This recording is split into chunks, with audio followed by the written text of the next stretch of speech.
దొంగ ఓట్లతో రాజకీయం చేయాల్సిన అవసరం తమకు లేదని బీజేపీ ఎంపీ రఘునందన్ రావు స్పష్టం చేశారు. అందుకే ప్రత్యేక సమగ్ర సవరణ చేపడుతున్నామన్నారు. ఈ ప్రత్యేక సమగ్ర సవరణ తెలంగాణలో సైతం జరపాలని ఆయన రేవంత్ ప్రభుత్వాన్ని డిమాండ్ చేశారు. దొంగ ఓట్లు ఎవరు చేశారో విచారణ జరిపి నిజాలు నిగ్గు తేల్చాలన్నారు ఆయన. ఈ తప్పు ఎవరు చేసినా చర్యలు తీసుకోవాలని ప్రభుత్వానికి ఆయన సూచించారు. అయితే కాంగ్రెస్ ఎంపీ రాహుల్ గాంధీ దొంగ ఓట్లు ఉన్నాయంటారని, కానీ ఆయనే ప్రత్యేక సమగ్ర సవరణను వ్యతిరేకిస్తున్నారని మండిపడ్డారు. మరి వాటిని ఎలా ఏరిపారేయాలో రాహుల్ గాంధీనే చెప్పాలని వ్యంగ్యంగా అన్నారు. నాకు దొంగోట్ల మీద అనుమానం ఉంది. చేయించింది బీఆర్ఎస్ వాళ్ళు చేయించిర్రా, కాంగ్రెస్ వాళ్ళు చేయించిర్రా, ఎన్నికల సంఘం చేసిందా నాకు వద్దు. నేను దొంగల్ని తీసుకొచ్చి మీ ముందు నిలబెడుతున్నా. ఆ ఊరు సర్పంచ్, ఐలాపూర్ మాజీ సర్పంచ్ వీళ్ళు, మా ఊర్లో వీళ్ళు లేరు అని రిపీటెడ్ గా కంప్లైంట్ ఇస్తా ఉన్నాడు. తహసీల్దార్కి ఇచ్చిండు, కలెక్టర్కి ఇచ్చిండు, ఎన్నికల అధికారికి ఇచ్చిండు, రాష్ట్ర ఎన్నికల సంఘానికి ఇచ్చిండు. అంతటా కూడా రిసీవ్డ్ కాపీ తీసుకున్నాం. ఊర్లలో sarpanch is the first citizen of that village.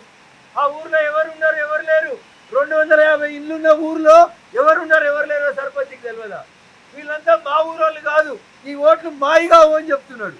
నేను రాజకీయంగా కాంగ్రెస్ చేసిందా, బీఆర్ఎస్ చేసిందా, ఇంకెవరు చేసిందా అనేది నేను మాట్లాడడానికి రాలేదు. ఎస్ఐఆర్ తెలంగాణలో మొదలుపెట్టమని అడిగేందుకు వచ్చిన.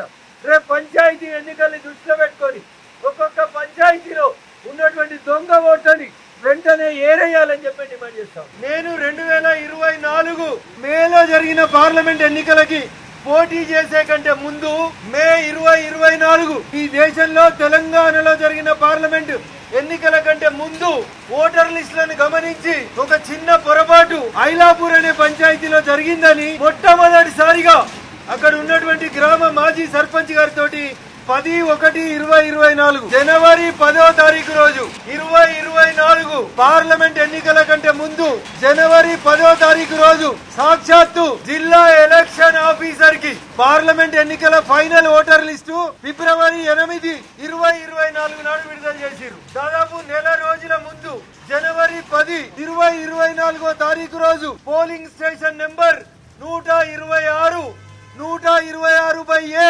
ఐలాపూర్ అనే పంచాయతీలో ఒరిజినల్ గా ఉన్నటువంటి ఓట్లు 953 ఓట్లు అయితే ఆ ఊర్లో 1667 ఓట్లు, అంటే దాదాపు 700 పైసలు ఓట్లు దొంగ ఓట్లు వచ్చినాయని 10 జనవరి 2024 నాడు మెదక్ పార్లమెంట్ కి ఎలక్టోరల్ ఆఫీసర్ గా పనిచేస్తున్నటువంటి అధికారికి కంప్లైంట్ ఇచ్చి రిసీవ్డ్ కాపీ తీసుకున్నాం.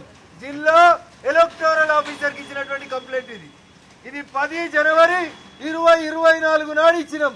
953 ఓట్లున్న మా ఊర్లో 1667 ఓట్లు పెంచిర్రు, దాదాపు 700 దొంగోట్లు వచ్చినాయి అని చెప్పి మొట్టమొదటి దరఖాస్తుని ఎన్నికల publication voter list final publication కంటే ముందు జనవరి 10, 2024 నాడు ఇచ్చినాం.